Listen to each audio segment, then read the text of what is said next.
যুগে মানে চিকিৎসার কথা বা আপনার ভিটামিনের যদি কোনো কথা বলা হয় তাহলে অনেক মানুষ রীতিমতো আঁতকে ওঠেন। কারণ ভালো ভিটামিন, যে ভিটামিনটা খেলে মানুষের উন্নতি হবে, স্বাস্থ্য ভালো হবে, সেই ভিটামিন খেতে গিয়ে তার উল্টো বিপদে পড়তে হয়। উল্টো তার শরীরের অবস্থা অত্যন্ত খারাপ হয়ে যায়।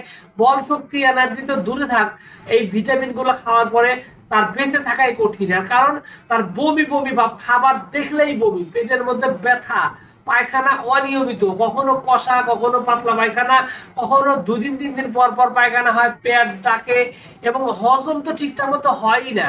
এক্ষেত্রে আবার একটু ডিম দুধ বা একটু ভালো মন্দ যদি খাবার খায় তাহলে তো কোনো কথাই নেই, পেট একদম উল্টা পাল্টা হয়ে যায়।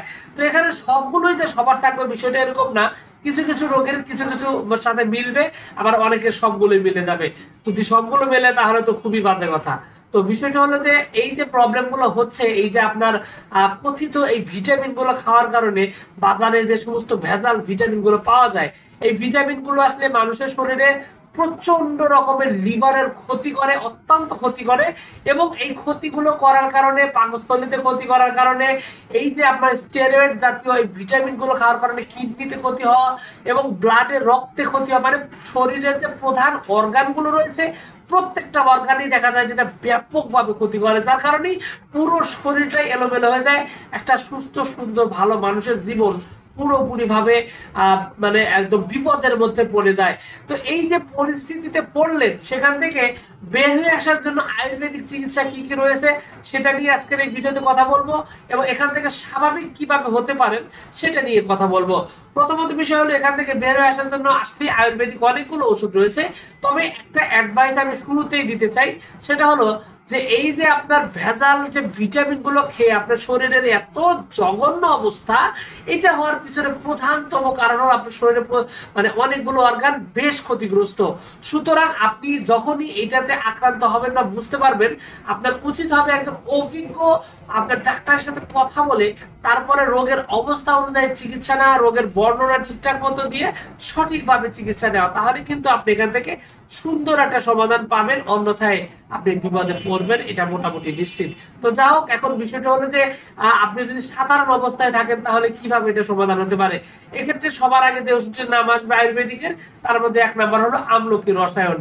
অনেকেই আমলকি শুনেই তো আতঙ্কে যাবেন, কারণ বাজারে আমলকি প্লাস আমলকি এই ধরনের ওষুধ খেয়েই সাধারণত এই ভয়াবহ অবস্থা তৈরি হয়। তো এটা আতঙ্কের আসলে এখানে ব্যাপারটা অনেকের কাছে থাকলেও বাস্তবতা হলো সত্যিকারের প্রকৃত যে আয়ুর্বেদিক আমলকি রসায়ন রয়েছে এবং সত্যিকারের আয়ুর্বেদিক রসায়ন, সেটা কিন্তু আপনার এই ভয়াবহ অবস্থা থেকে খুব ভালোভাবে সমাধান করতে পারে।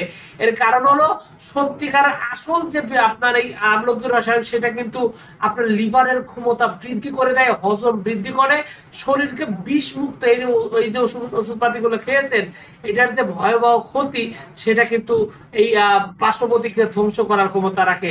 তবে আরো একটা ওষুধ কিন্তু শরীরের পার্শ্ব প্রতিক্রিয়া বা শরীরের বিষ দোষ এই সমস্ত বিষয় ধ্বংস করতে সক্ষম, আর তার নাম হলো সারিবাদী সালসা বা সারিবাদী কষায় সালসা বা সারিবাদী সালসাই সহজভাবে বলি। তো এই ওষুধটাও কিন্তু আপনার এখান থেকে স্বাভাবিক একটা অবস্থার মধ্যে ফিরে নিয়ে আসতে পারে।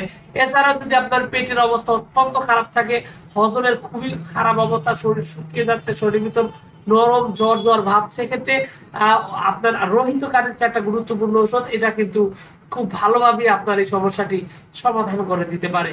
তো এই সমস্ত বিষয়ে এই সমস্ত ওষুধের পাশাপাশি আপনার উচিত হবে রোগের ব্যাপারে বর্ণনা দিয়ে সঠিকভাবে ওষুধ সেবন করা এবং আপনার যে প্রবলেমগুলো রয়েছে প্রবলেমগুলো ধরে সঠিকভাবে চিকিৎসা দেওয়া।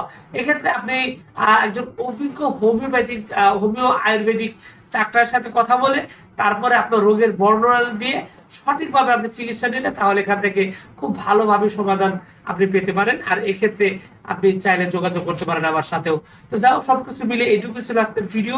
আশা করছি পুরো তথ্যগুলো আপনার কাছে অনেক অনেক বেশি ভালো লেগেছে। আর যদি লেগে থাকে অবশ্যই ভিডিওটিতে একটি লাইক দিন, আর চ্যানেলে যদি প্রথমবার এসে থাকেন অবশ্যই চ্যানেলটি সাবস্ক্রাইব করবেন। আর কোনো প্রশ্ন, কোনো মতামত, কোনো অভিযোগ থাকলে কমেন্টস করে জানাতে পারেন। তো ভিউয়ার্স, আপনাদের সকলকে অনেক অনেক ধন্যবাদ। আসসালামু আলাইকুম রহমতুল্লাহ।